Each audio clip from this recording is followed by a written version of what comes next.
What's going on, you guys? This is New York Adventurer 1994 here, and today is Tuesday, July 2nd, 2024, and Hurricane Beryl has officially become a Cat 5 major hurricane. This thing has reached Category 5 status last night, and it had winds of 165 miles an hour or 170, and this thing has grown large in size over time, and hurricane hunters have flown into this thing, and they saw that Hurricane Beryl had a huge eye in the storm, and Jamaica now has a hurricane warning in place because Hurricane Beryl is expected to get really close to Jamaica and is expected to pass Jamaica as a major hurricane, and Jamaica is really in for a rude awakening tomorrow because this thing is expected to pass by Jamaica as a major hurricane.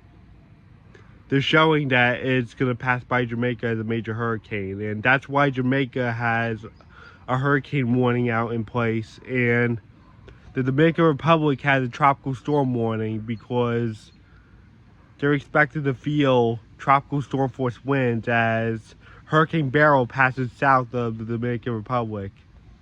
And now this thing is making its approach on Jamaica as it is expected to pass south of Jamaica as a major hurricane.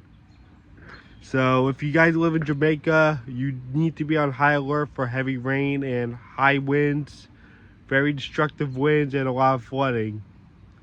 It's going to get really hairy in Jamaica tomorrow.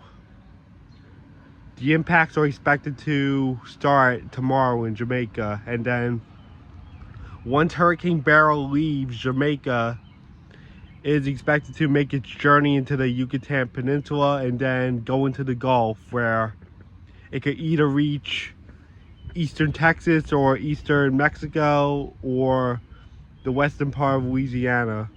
We're going to have to wait and see. So if you guys live in any of these areas, you need to be on high alert and make sure you guys are prepared for this hurricane coming your way, because it's going to get really bad really quick, especially because it's a major hurricane.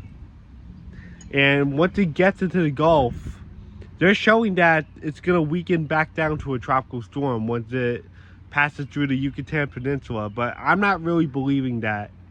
I know it's going to weaken a little bit because it went over land, but once it gets into the Gulf, I really think it's going to be strengthened back into a hurricane because the Gulf waters are really warm, and that allows hurricane development, and that causes hurricanes to grow really quick when entering very warm waters like the Gulf.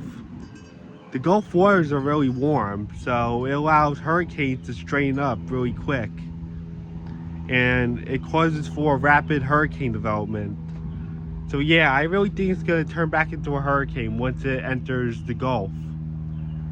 So yeah, we had Hurricane Beryl become a Category 5 last night, and a matter of fact, this is the first earliest Category 5 hurricane on record, because it's the beginning of July and we're already getting a Category 5 hurricane as we finished off June and we enter July. This is the earliest Category 5 hurricane on record, and Beryl has made that record, becoming the first earliest Category 5 on record. Yeah, this is really a first for us. We don't really get Category 5s in the beginning of July, so this is the earliest on record. We usually see Category 5s in like August, September, and October, which are the peak months of hurricane season. Yeah, so this is our first earliest Category 5 hurricane on record. Beryl has hit Category 5 status last night with 165 winds, I think, and it is expected to hit Jamaica tomorrow. So if you guys are in the hurricane's path, you need to be on high alert and make sure you guys are prepared for these impacts coming your way. It's gonna get really disastrous in Jamaica tomorrow. It's gonna get really bad really quick tomorrow. Yeah, after it left Barbados and the rest of the Windward Islands, this thing continued to grow in size. This thing was a smaller hurricane, but it just grew larger in size once it left the Windward Islands. But it is moving pretty fast. But that means the disasters are waiting to happen really fast. So yeah, we have Hurricane Beryl as the first earliest hurricane to reach Category 5 in history, and I guess that's it. Bye.